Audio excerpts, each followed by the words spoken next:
교과서 1장은 첫 번째는 우리가 생산, 운영, 공급, 사슬, 관리의 어떤 개념에 대한 이야기로 시작이 됩니다.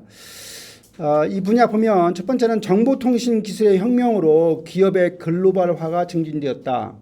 정보통신 기술을 한마디로 영어로 우리가 ICT라고 그래요. 뭐의 약자죠? Information Communication Technology. 정보통신 기술의 혁명이 일어남으로 해서 기업의 글로벌화가 증진되었다. 글로벌화라고 하는 것은 세계화를 얘기해요. 세계화. 옛날에 세계화하고 비슷한 말이 뭐 있었죠? 국제화라는 말이 있어요. 국제화. 국제화는 우리가 밖으로 나가는 것, 국가의 경계를 벗어 밖으로 나가는 것을 국제화라고 그래요. 세계화는 국가 간의 경계가 없어져서 국가 간의 자유로운 자본의 이동, 노동의 이동 이런 것도 이루어지는 게 바로 글로벌화, 세계화라고 그래요.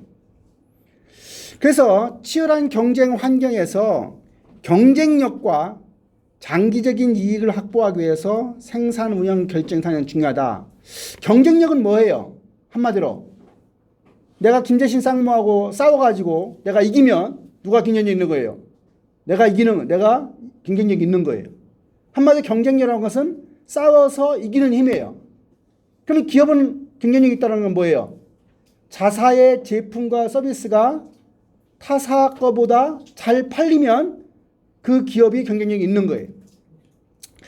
그래서 생산관리라고 하는 용어가 처음에는 제조관리, 여기 나와 있던 Manufacturing Management에서 유형제, 눈으로 보이는 그런 제품을 만드는 Production Management로, 그러다가 무형제, 아까 내가 교수가 강의를 하는 것, 의사가 환자를 진단하는 것까지도 전부 다 서비스를 창출하는 것도 생산으로 보면서는 내용이 Operations Management로 영어 용어가 바뀌었다. 그런데 요즘에 그러한 운영 관리가 공급 체인 관리 또는 공급망 관리하고 밀접하게 연관되면서 Operations and Supply Chain Management로 용어가 변화되고 있다. 제조업 중심의 경제로부터 서비스업 중심의 경제로 이동한다. 그 말은 무슨 말인가요? 우리가 옛날에 클락이라는 사람이 산업의 분류를 얘기했죠. 1차 산업, 2차 산업, 3차가 뭐예요? 서비스죠. 그러면 우리나라에 지금 1차 산업에 종사하는 사람들이 전 국민의 몇 %인가요? 예, 5%, 6%. 그 다음에 광업, 제조업이 한 25 정도. 서비스업이 70%가 넘었어요. 그냥 한 나라의 전체 국민들 중에서 서비스업에 종사하는 사람의 수가 70%가 넘었다는 얘기는 바로 서비스업 중심 경제로 지금 바뀌었다 하는 얘기입니다. 생산 운영 관리라고 하는 게 뭐냐? 시스템이라는 말은 뭐죠? 시스템. 우리말로 하면 체제라고 하죠. 시스템은 몇 가지 특징이 있어요. 시스템은 뭐가 있어요? 목적이 있어요. 이게 시스템의 시스템 아니에요? 이게 시스템입니다. 시스템이에요. 근데 이것은 목적이 있어요. 포인트라는 목적이 있고요. 두 번째는 시스템은 어떻게 구성되는 구성인자가 있어요. 구성인자. 근데 구성인자가 각계전투하는 게 아니라 어때요? 전체적으로 상호작용하면서 통일되어 있는 집합체죠. 그 시스템이라고 하는 것은 뭐냐면 목적을 달성하기 위해서 구성인자가 상호작용하면서 전체적으로 통일되어 있는 집합체를 시스템이라고 해요.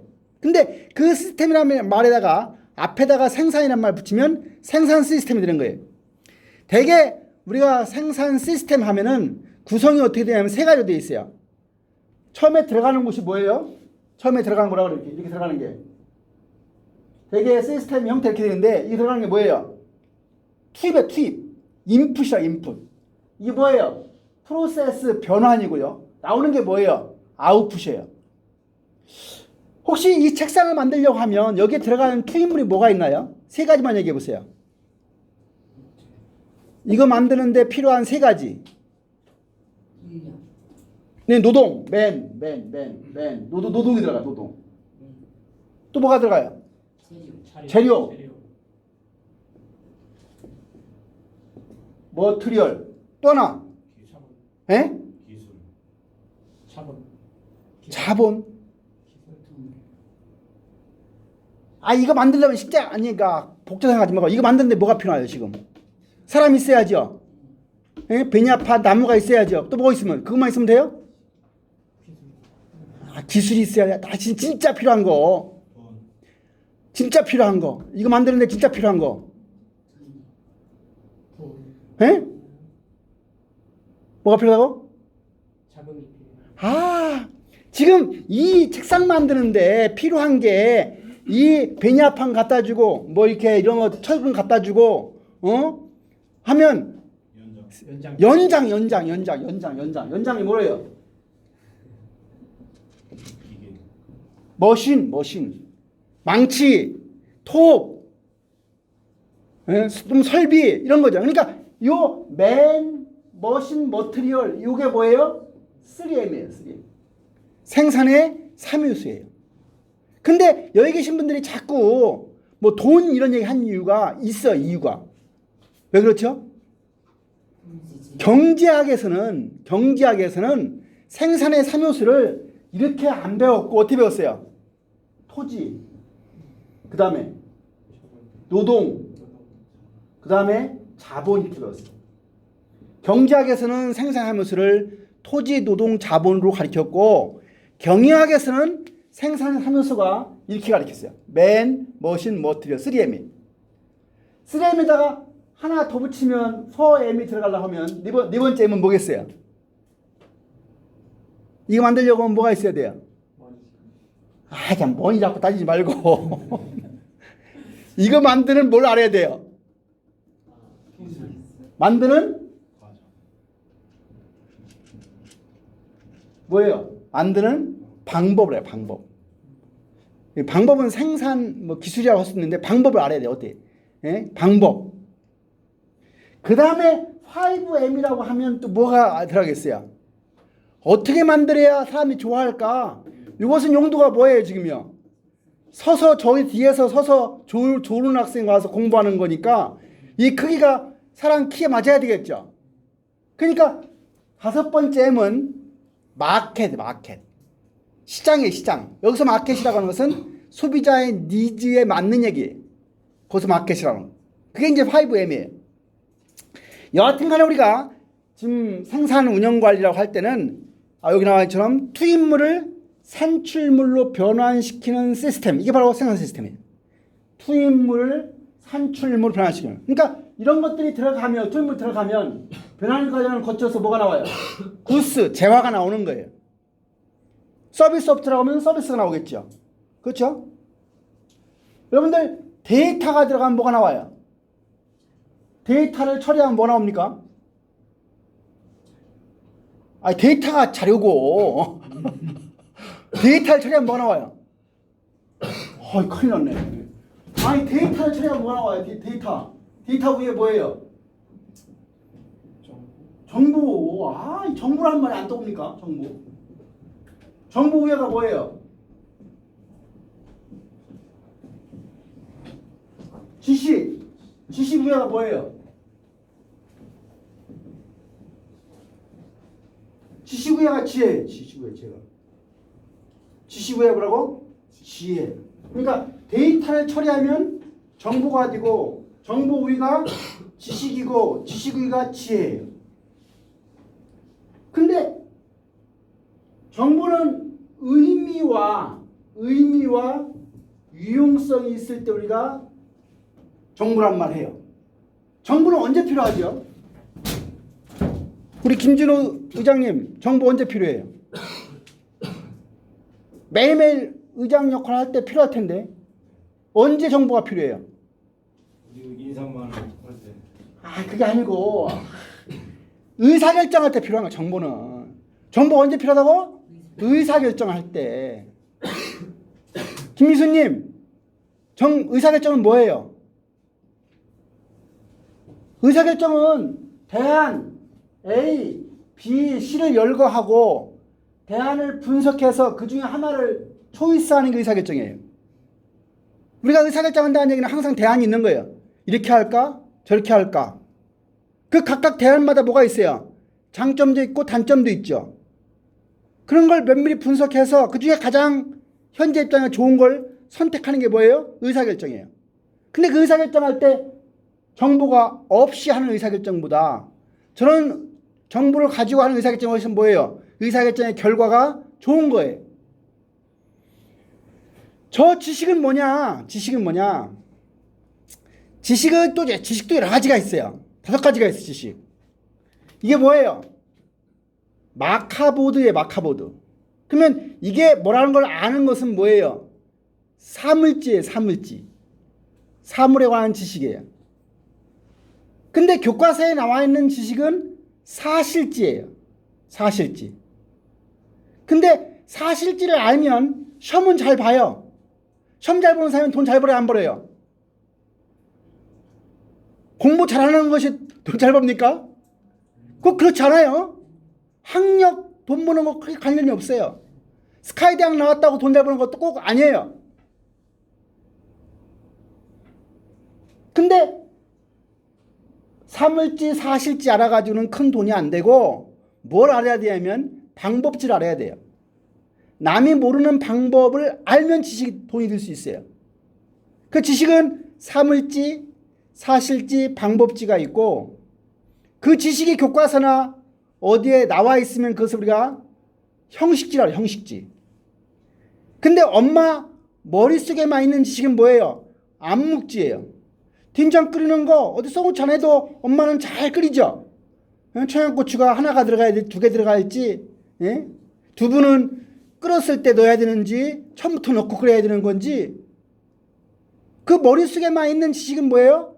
암묵지예요, 암묵지.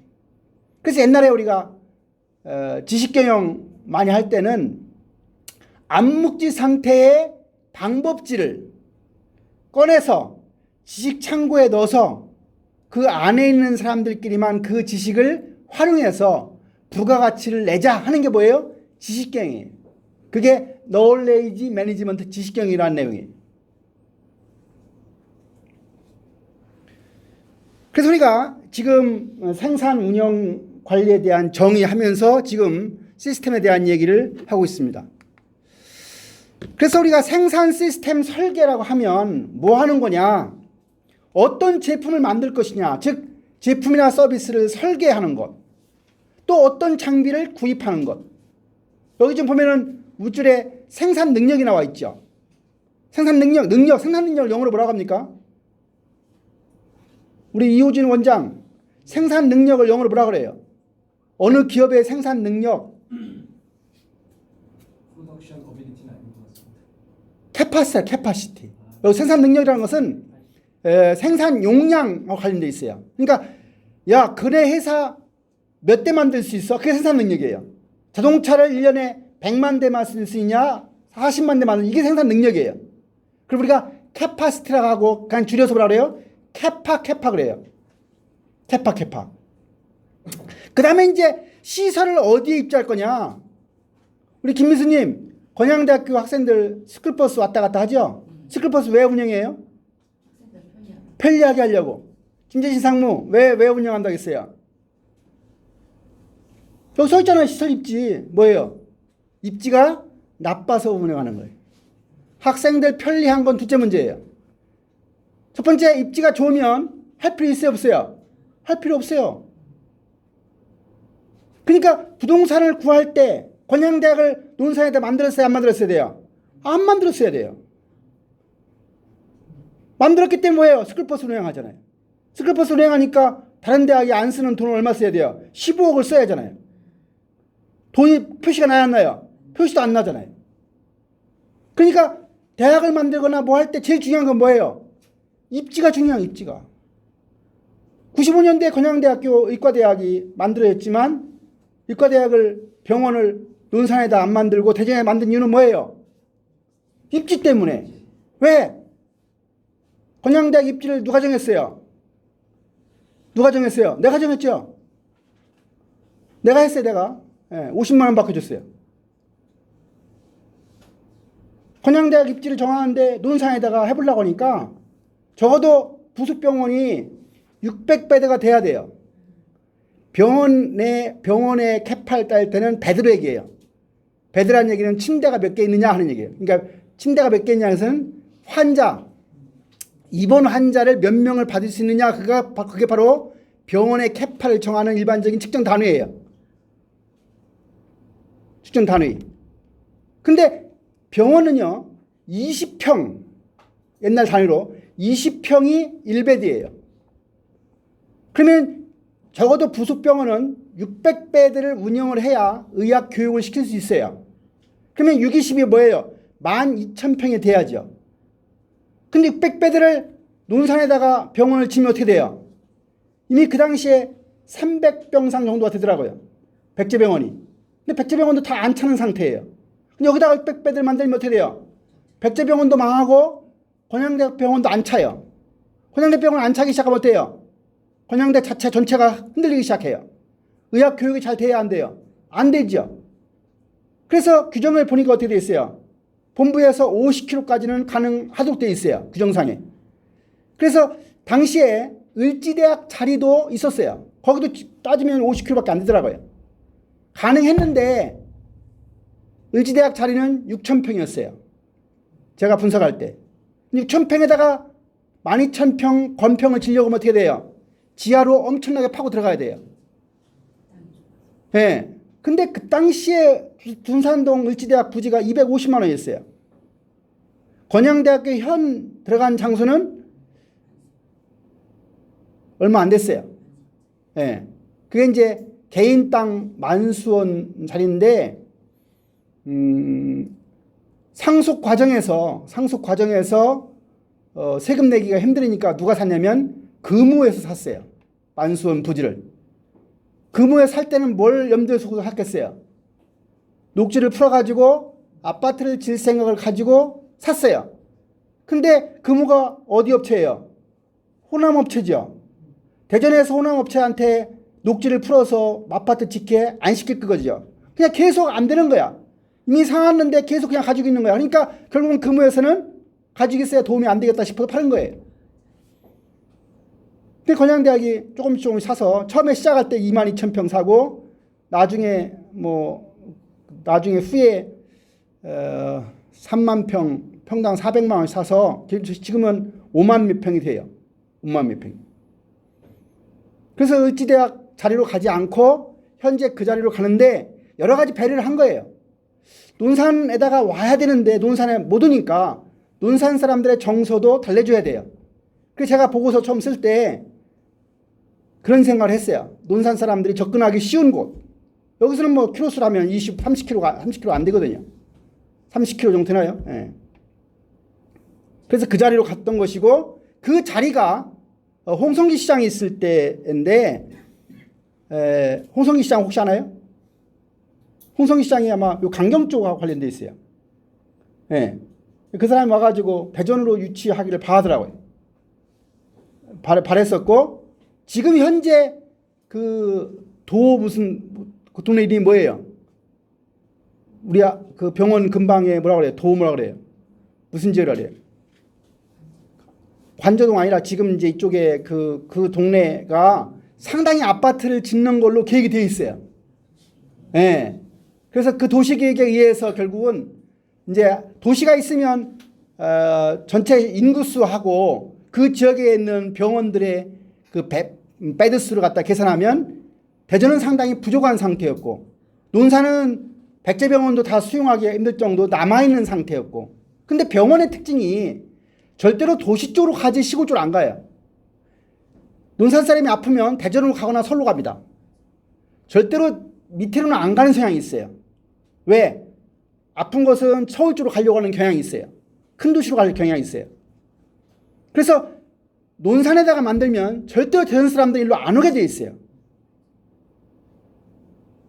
다시 말하면 무슨 말이냐면 입지라고 하는 것은 무진장 중요해요. 여러분들이 아파트랑 산다. 어디다 사야 돼요? 에? 도시에 사야 돼요. 어디다 사야 돼요? 대부분 학생들한테 질문하면 뭐라 그래요? 편리한 곳이에요. 직장에서 가까운 곳 이런 얘기해요. 근데 아파트는 어디에 사느냐? 명쾌하지. 첫 번째. 내가 그 아파트를 들어간다고 하면 30대에 들어간다고 하면 평생 그 아파트 살아야 안 살아요? 언젠가 옮기고 싶은 마음이 있어요. 왜? 인간은 향상심 욕구가 있어요. 내가 20평에 시작했으면 어느 해 30평 가고 싶고요. 30평 살면은 40평 살고 싶은 게 인간의 욕망이에요. 그러니까 아파트를 살 때 제일 중요한 건 뭐냐? 다음에 팔 때 얼만큼 올라갈 수 있느냐 고려하는 거예요. 그런 생각을 하면 뭐예요? 전략적인 사고가 있는 거예요. 그리고 두 번째는 뭐예요? 다음에 살 때 내가 팔 수 있겠냐 하는 거예요. 팔 수 있겠냐? 제가 논산에 처음에 이사 올 때 집을 샀어요, 안 샀어요? 집을 샀어요. 어디다가? 부창동 샘플 양론 옆에 샀어요. 얼마 주고? 7,500만 원 주고 샀어요. 새 집을. 그 당시에 지금 30년 전이죠. 1990년도 7월 달에 샀어요. 네. 근데 논산에다가 집 사가지고 요새는 뭐 논산도 많이 올라갔는데 한동안은 엄청 안 올라갔어요. 안 올라간 게 아니라 산 거보다 항상 좀 빼서 팔아먹었어요. 다시 말하면 부동산을 구할 때 제일 중요한 것은 이게 올라갈 가능성이 있느냐, 나중에 팔 수 있느냐를 고려해야 되는 거예요. 왜? 부동산을 한번 사면 어때요? 옮길 수 있어요, 없어요? 지게차 큰 걸로 옮길 수 있어요? 그러니까 부동산을 구할 때는 중요한 거예요. 제가 은진면 심유리에 가면 숨은 제작하는 업체가 있어요. 혹시 아세요? 우리 김주루 이장님 아세요? 심유리에 가면 숨은 제작하는 업체가 있어요. 예. 네. 무슨 기구예요? 예, 네, 있어요. 그 사장을 만났어요. 내가 논산시에 있는 그 기업들 거의 10년 동안 제가 논산시에서 지원을 해서 제가 컨설팅을 했었거든요. 그래서 1년에 7개 업체씩 해가지고 논산에 한 400여 개 제조업체가 있는데 그중에 한 70여 개 업체를 제가 컨설팅을 해서 곳곳에 안 들어가 본 데가 없어요. 혹시 이장님 저기 연산에 가면은 이 타올 만드는 회사 알아요? 목욕 타올? 네, 그 이태리 타올 말고 새로운 그 타올 만드는 회사도 있고요. 저 연산에 가면은 신흥제거라고 군대에서 먹는 그 건빵 만드는 회사도 있고 별건 다 있어요. 내가 곳곳에 거의 다 가봤어요. 예. 근데 심의료에 있는 그 아까 그분이 그런 얘기 하더라고. 자기 친구는 아산에서 그 사업을 시작하고 자기는 은진면 심의료에서 했대요. 똑같이 시작할 때 평당 5만 원 주고 시작했대요. 근데 그런 거 시작하는 업체들은 대개 1,000평, 2,000평 갖고 시작하죠. 근데 수문지작해서는 큰 돈 못 버는 거야. 근데 내가 갈 때 그러더라고. 여기는 5만 원 했는데 지금도 10만 원이에요. 근데 아산에다가 그 했던 친구는 그 땅이 5만 원에 하는데 갑자기 100만 원이 된 거예요. 그래서 다시 말하면 내가 수문지작해서 큰 돈은 못 벌었지만 그래도 땅가 집가라도 올라가가지고 그렇게 힘들지 않은 거예요. 다시 말하면 사업을 시작할 때 어디에서 시작하는 게 무슨 중요해요. 예를 들어서 논산 그 오거리 근방에 벽돌 공장이 있었어요. 지금도 있나요? 네. 벽돌 공장 하려고 하면 부지가 커야 돼요. 부지가 일단 시내에서 크게서 시작하면 나중에 가서는 벽돌로 큰 돈 못 벌어도 결국은 집가 상승으로 먹고 사는데 큰 문제가 없어요. 다시 말하면 부동산을 구할 때는 그런 걸 전부 고려해야죠. 그게 이제 여기 입지에 대한 얘기고요. 또 부서 배치, 뭐 최고 경영치 내는 장기적 전략적 의사결정이 하나다. 그다음에 이제 생산 시스템을 설계하는 부분이 하나 있고, 저 빨간색에 보면 두 번째는 뭐예요? 생산 시스템을 운영하는 파트가 있어요. 그래서 운영하는 파트에는 뭐 생산 부서에 근무하는 인적 자원 관리라든가 제품 생산을 위한 직무 설계라든가. 직무를 영어로 뭐라고 하죠? 잡이라 잡. 그렇죠? 잡. 잡은 뭐가 모아진 거예요? 썸의 잡은 이게 모아진 거예요. 네.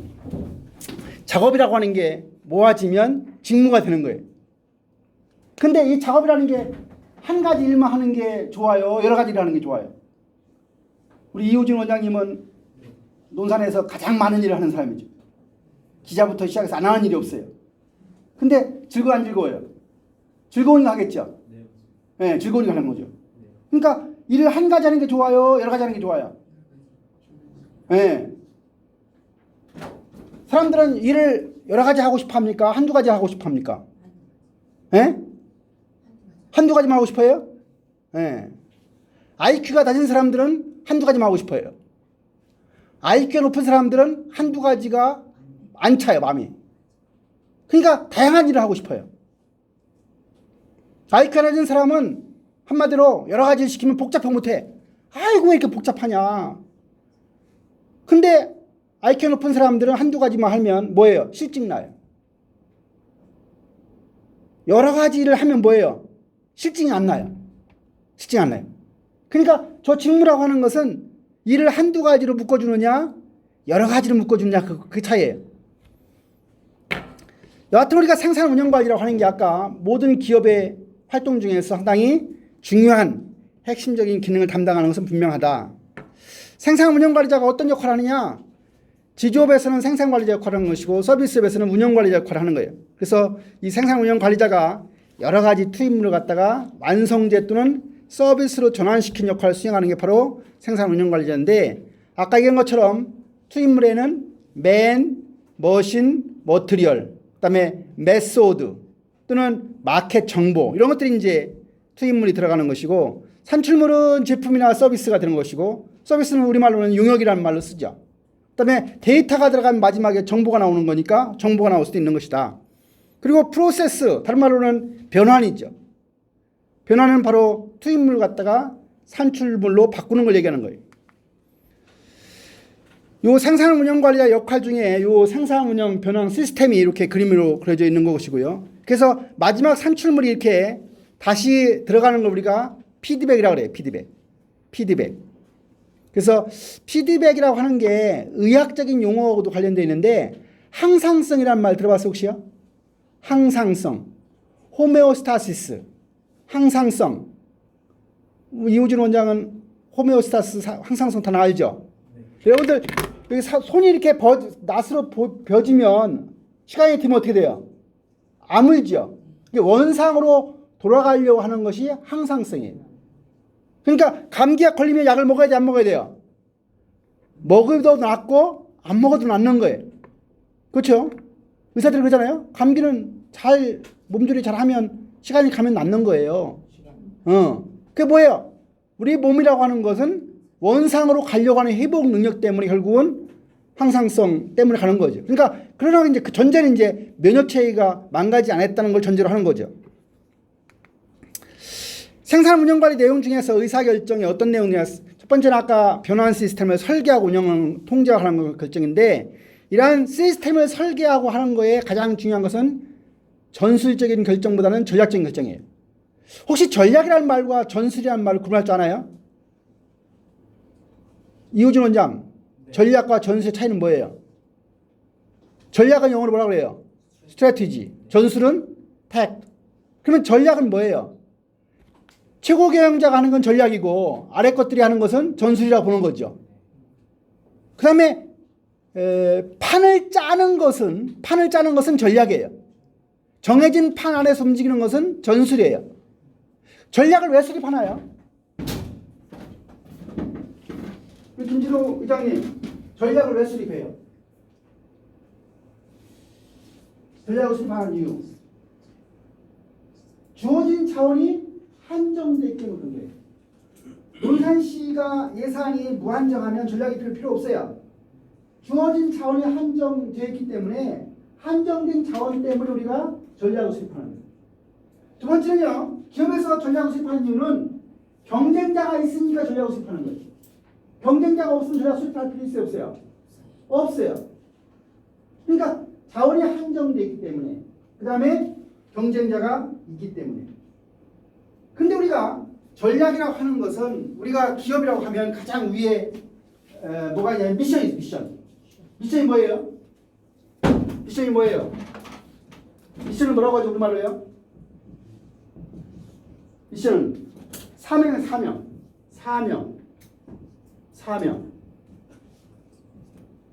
우리 김준호 의장님 사명과 관련된 뭐 머릿속에 이런 거 없어요?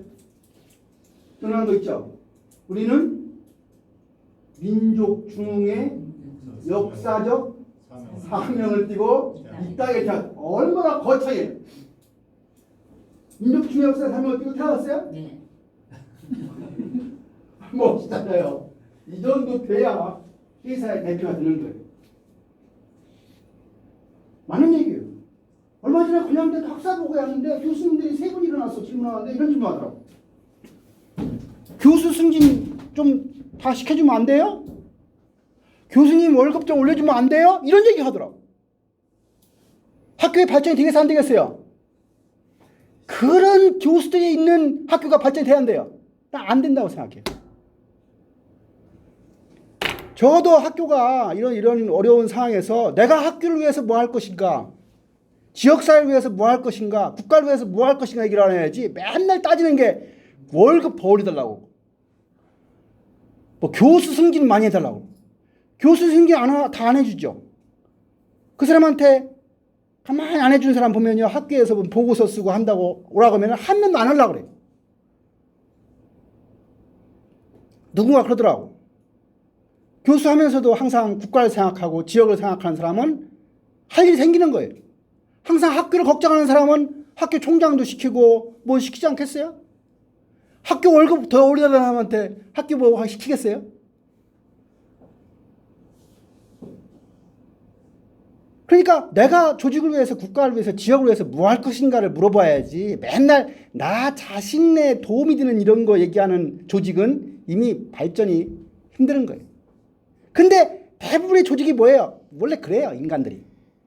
인간의 욕망이 자기밖에 없어요. 네. 그래서 그런 얘기를 하면서 내가 일어나서 한마디 하고 싶더라고. 네? 왜? 모든 제도는 내가 만들어 놨으니까. 나 비판하는 것 같더라고. 응? 그래서 우리가 여기 나와 있는 의사결정 중에 주로 전략적인 의사결정은 주로 최고경영자가 하는 것이고, 그 의사결정은 주로 장기적인 의사결정에 관한 것이고, 생산 시스템을 설계하는 관련되어 있어요. 그래서 여기 나와 제품 서비스의 결정 및 설계, 프로세스의 선정, 시설 계획, 시설 입지, 배치, 어떤 기술을 도입하고 관리, 이런 것들이 전부 다 최고경영자가 하는 전략적 의사결정에 해당이 된다. 그 다음에 전술적인 의사결정은 주로 누가 하는 거냐? 중간관리자가 하는 거예요. 아래에서 하는 거예요. 중기적인 의사결정이고요. 그 다음에 수요 예측, 영어로 뭐라 그래요?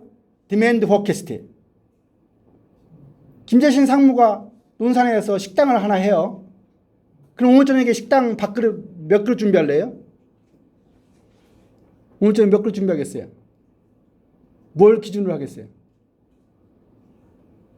저녁에 오늘 손님 몇 그릇 준비할 거냐고. 김미수님 오늘 저녁에 몇 그릇 준비할 거예요? 그렇게 준비한 만큼 기분 좋지요. 아니 내가 오늘 밥을 해야 할 거 아니야. 근데 밥을 몇 그릇 준비할 거냐고. 어떻게 하면 돼요?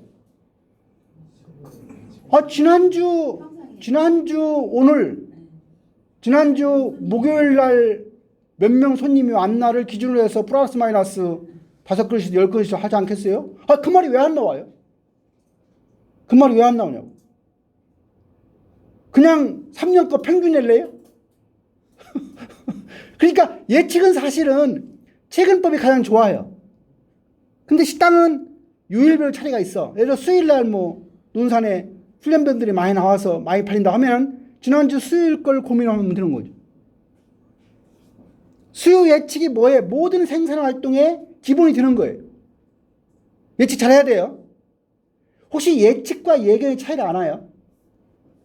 예측은 포캐스트고, 예측이란 말은 장래의 추세, 트렌드를 갖다가 이스티메이트, 추정하는 것인데, 혹시 예견, 프리딕션, 예견은 뭔가요? 우리 이호진 님이 알 것 같아요. 예측과 예견의 차이. 어떤 때는 프리딕션이라는 말을 쓰고 어떤 때는 포캐스트라는 말을 씁니까? 프리딕션. 예. 예측은 이제 그렇게 될 것의 가능성이 더 높은 거를 쓰는 것 같습니다. 예견은 가능성이 조금 낮은 거지 않을까. 그래서 이호진 원장이 지금 이 자리에 와 있는 거예요. 잘 모르니까 배우려고. 미아리 아줌마가 하는 것은 프리딕션 예견이에요. 미아리 아줌마가 하는 것은. 내가 데이터를 수집해서 예측 방법에다가 뭘 넣어가지고 장래 추세를 추정하면 그것은 포캐스트 예측이에요. 이게 뭐예요? 예측과 예견 사이는. 예측은 과거 자료를 바탕으로 어떤 예측 방법에다가 넣어서 과학적인 방식에 의해서 미래를 추정하는 것은 예측이라는 말을 쓰고, 프리딕션 예견은 자료를 바탕하지 않고 뭘 가져오는 거예요? 인사이트, 인투이션. 인사이트가 뭐예요? 통찰력. 통찰력은 뭐예요? 그냥 미래를 보는 투시력이에요. 인투이션은 뭐예요? 직관. 익스페런스 뭐예요? 경험. 그러니까 인사이트나 인투이션이나 그런 경험을 바탕으로 해서 그냥 하는 거, 그냥. 이 그냥이 중요해요. 그냥이 중요해요. 언제 중요하죠? 임재진 상무? 내가 인문학 수업하면서 인문학에 세 가지 가치가 있다고 했죠. 첫 번째가 뭐예요? 후에나 내가 누구냐 뭐예요? 성찰하는 얘기. 나를 성찰. 나하고 김재진 상무는 어떤 관계냐? 나하고 국가의 관계는 어떤 관계 있느냐? 나하고 자식과의 관계는 어떤 관계냐? 자식과의 관계는 어떻게 돼요? 부모가 그동안 잘못했던 게 뭐예요? 자식이 손을 벌지도 않는데 덥석도 잡아준 게 잘못이에요. 그 자식이 손을 잡아달라고 할 때는 잡아주지만 잡아달라고 하지 않을 때는 손을 뻗지 않는 게 좋은 거예요. 그 자식과의 관계를 잘 설정하는 것, 국가와의 관계를 잘 설정하는 것, 조직에서 상사와의 관계를 잘 설정하는 것, 그것은 성찰 통해서 나오는 거예요. 이 후회만은 뭐예요? 결국은 나를 바라보는 거예요. 두 번째는 뭐예요? How to live. 어떻게 살아야 되느냐? 어떻게 살아야 돼요?